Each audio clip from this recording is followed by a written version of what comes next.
आज अपन पढ़ेंगे वही अपने पढ़े थे ना कल अपने कि व्यापारी बैंकों के कौन कौन से कार्य हैं, जिसमें सबसे पहला आपने जमा स्वीकार करना पड़ा। जमा स्वीकार कर में आपने पढ़े 4 खाते कौन कौन से प्रकार के होते हैं। बचत खाता, आपका स्थायी जमा खाता, चालू खाता और मांग जमा है। और इसके अलावा आपने उसके बाद ऋण प्रदान करने में 4 पकड़े थे, बैंक तथा अग्रिम, ऋण तथा अग्रिम, नगद साख और अधिविकर्ष। ठीक है ना।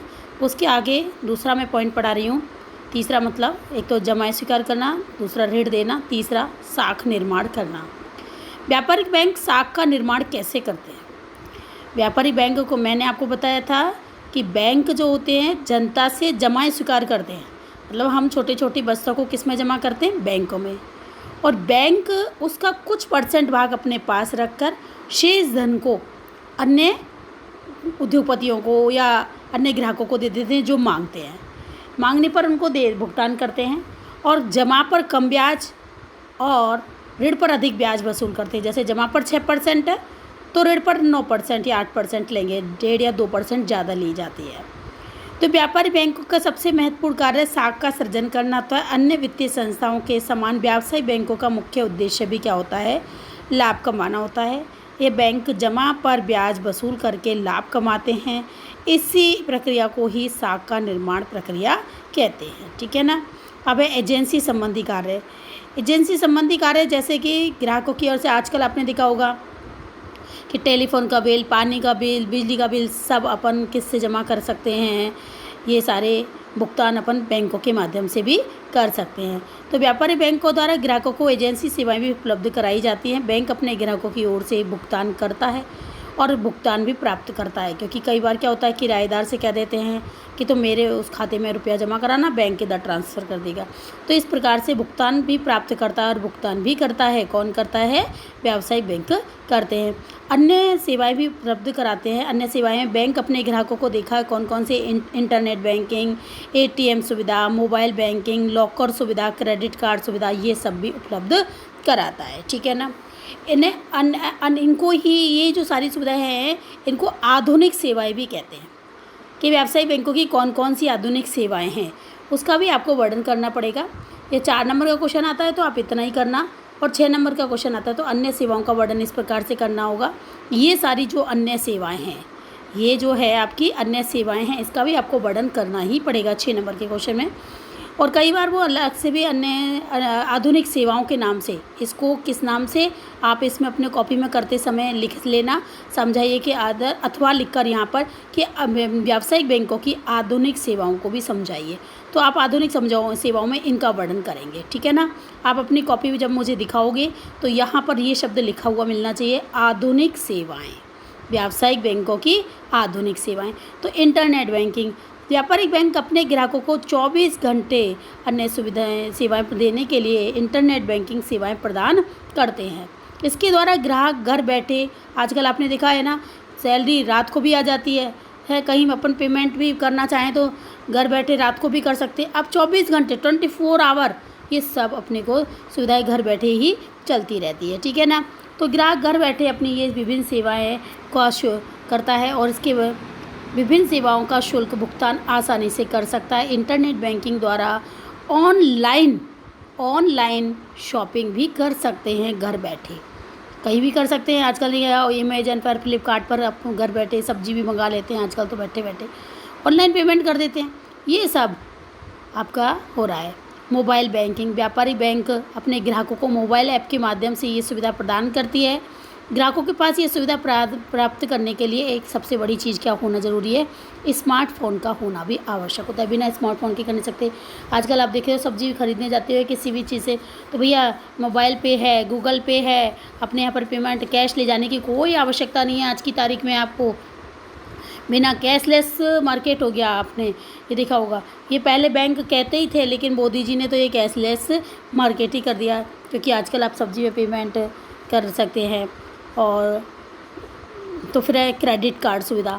व्यापारी बैंक अपने ग्राहकों को क्रेडिट कार्ड के माध्यम से भी बैंकिंग सुविधा उपलब्ध कराती है। आपके खाते में पैसा नहीं है लेकिन आप क्रेडिट, आपकी साख अच्छी है तो उसमें बैंक के माध्यम से आप क्या करोगे? कोई भी ऑनलाइन शॉपिंग कर सकते हो। तो इसके अंतर्गत व्यापारी बैंक अपने ग्राहकों को उन खातों पर एक निश्चित सीमा तक खरीदने के लिए भुगतान करती है। मतलब आपके खाते पर आपने क्रेडिट कार्ड ले रखा है कि 50,000 रुपये तक का आपको मिला हुआ है क्रेडिट कार्ड, तो 50,00,000 रुपये तक आप कुछ भी खरीद सकते हो। फिर आपके पास पैसा आएगा, आप उस पर क्या कर दोगे, भुगतान कर दोगे। देखो क्रेडिट कार्ड और डेबिट कार्ड में अंतर क्या है। क्रेडिट कार्ड में तो ये आपके खाते में पैसा नहीं है, लेकिन आपने क्रेडिट कार्ड सुविधा ले रखी है तो आप तुरंत से उसका भुगतान कर सकते हो। बाद में आप उसको चुका दोगे जितना पैसा आपने खर्च किया है। जैसे 50,000 रुपये की लिमिट होती है लेकिन इसमें। और डेबिट कार्ड में क्या होता है, आपके खाते में पैसा होना चाहिए। आपके खाते में पैसा है और अपन डेबिट कार्ड के माध्यम से किसी को भी भुगतान कर सकते हैं, ठीक है ना। क्रेडिट कार्ड और डेबिट कार्ड में यही अंतर है। मतलब क्रेडिट कार्ड में आपके खाते में, तो क्रेडिट कार्ड के माध्यम से कहीं भी कभी भी अल्प समय के लिए ऑनलाइन भुगतान कर सकते हैं। एटीएम सुविधा, जिसका कि नाम क्या है, ऑटोमेटिक टेलर मशीन है। इसके माध्यम से ग्राहकों को 24 घंटे सुविधा प्राप्त होती है और यह पूर्णतः कंप्यूटरीकृत मशीन है जो कि बैंक के सर्वर से क्या होती है, जुड़ी होती है। कोई भी ग्राहक अपने एटीएम कार्ड से निर्धारित सीमा तक प्रतिदिन राशि निकाल सकता है, आहरित कर सकता है, ड्राइंग कर सकता है, ठीक है ना। और सबसे बड़ी एक और सुविधा बैंक हमको देती है, लॉकर की सुविधा। आपने देखा है लॉकर हम ले लेते हैं आजकल तो घर में, कोई भी सामान रखो, सोने की चीज़ें रखो, चांदी की चीज़ें रखो, या आप अपने मूलभूत कागजात वगैरह है, इन सबको सुविधा से रखना चाहते हो तो बैंक अपने क्या सुविधा प्रदान करता है, लॉकर की सुविधा प्रदान करता है। इसमें आपको सालाना क्या देना पड़ता है, किराया देना पड़ता है, ठीक है ना। तो व्यापारिक बैंक अपने निश्चित शुल्क पर क्या देता है, अपने ग्राहकों को कीमती सामान को सुरक्षित रखने के लिए अपने बैंक में लॉकर की सुविधा प्रदान करता है, ठीक है ना। अब ये वाला क्वेश्चन तो आपका 6 नंबर का था, क्योंकि मैंने आपको बताया है उस हिसाब से लिखना। आधुनिक सेवाएं, देखो मैंने इसमें शॉर्ट रूप में लिखा है, आप बड़े रूप में भी याद कर लेना। बुक में ज़रूर है, बुक में से एक बार रीड ज़रूर कर लेना, क्योंकि यदि क्वेश्चन आपने छोटा लिखा तो आपको नंबर भी कम मिलेंगे। ये मैंने इसलिए समझाने की दृष्टि से लिख दिया है। बुक में भी आप पढ़ोगे, चाहे कहोगे तो मैं बुक से भी एक बार और करा दूँगी, लेकिन आप खुद इसको लिखने के लिए कर लेना। लेकिन यह एक बार रीडिंग बुक की ज़रूर लगाना, ठीक है ना। वाहक चेक और रेखांकित चेक क्या होते हैं। देखो वाहक चेक तो यह है कि कभी भी आप खिड़की पर जाओगे और चेक प्रस्तुत करोगे, देखा होगा ना कि बैंक में लाइन लगी रहती है और उस पर आपको जब भी जाओगे तो तुरंत जैसे बैंक आवर में तो आपको क्या मिल जाएगा, भुगतान प्राप्त हो जाएगा। लेकिन रेखांकित चेक क्या होता है, जैसे बैंक चेक है उसके चेक के ऊपर यूँ 2 आड़ी रेखाएँ खिंची होती हैं, ऐसे 2 आड़ी रेखाएँ, उस पर अकाउंट पे ही लिखा होता है, तो वो क्या कहलाता है, रेखांकित चेक। उसका भुगतान आपको तुरंत नहीं मिलता, पहले आपको उसको बैंक के खाते में जमा कराना पड़ेगा। आपके मतलब बैंक एक वहाँ पर एक डिब्बा रखा होता है, उसमें आपको वो चेक डालना पड़ता है, फिर वो राशि आपके खाते में पहले जमा होगी, फिर दूसरे दिन आपको उसका भुगतान प्राप्त होगा। तो इस प्रकार के चेक का भुगतान बैंक चेक के अंकित व्यक्ति के नाम के खाते में ही रुपया जमा कराया जाएगा। मतलब जिस नाम के व्यक्ति के नाम से वो जमा हो रहा है उस पर नाम ऐड है कि इस फलाने व्यक्ति का नाम लिखा हुआ है और उस पर अकाउंट पे ही लिख रहा है, तो उसी बैंक में आप अपने बैंक में जमा करा दोगे और उसका रुपया आपके खाते में आ जाएगा। दूसरे दिन आपको निकालना पड़ेगा। जबकि वाहक चेक के अंतर्गत क्या होता है, वाहक चेक में आपको यदि मैंने अपने नाम का साइन करके दे दिया और कह दिया कि आप पैसे निकाल के ले आओ, तो आप उसमें से निकाल के ला सकते हो। लेकिन आजकल तो बैंकों ने एक और चीज़ कर दी है कि पैसा वही निकाल सकता है जो कि उसके खाते में, बैंक में क्या है, उसका खाता हो, ठीक है ना। अब मैं आपको बता रही हूँ प्रारंभिक जमाएँ और व्युत्पन्न जमाएँ। कौन कौन सी जमाएँ, प्रारंभिक जमाएँ एवं व्युत्पन्न जमाएँ। प्रारंभिक जमा यानी कि जैसे कि मैंने खाते में बैंक में कितने रुपए जमा कराए, 10,000 रुपये जमा कराए, तो ये जमा कौन सी होती है, प्रारंभिक। तो ये वे जमा होती है जो जमाकर्ता द्वारा वास्तविक रूप में जमा कराई जाती है, और वो भी किस रूप में जमा कराई जाती है, मुद्रा के रूप में।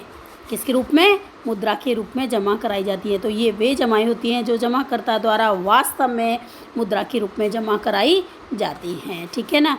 और व्युत्पन्न जमाएँ कौन सी होती हैं, ये वे जमाएँ होती हैं जो मतलब प्रारंभिक जमाओं से, प्रारंभिक राशियों से ऋण खाता खोलकर की जाती हैं और ये ऋण राशि जमा होती है और प्रारंभिक जमा से कई गुना अधिक होती हैं। कौन, व्युत्पन्न जमाएँ।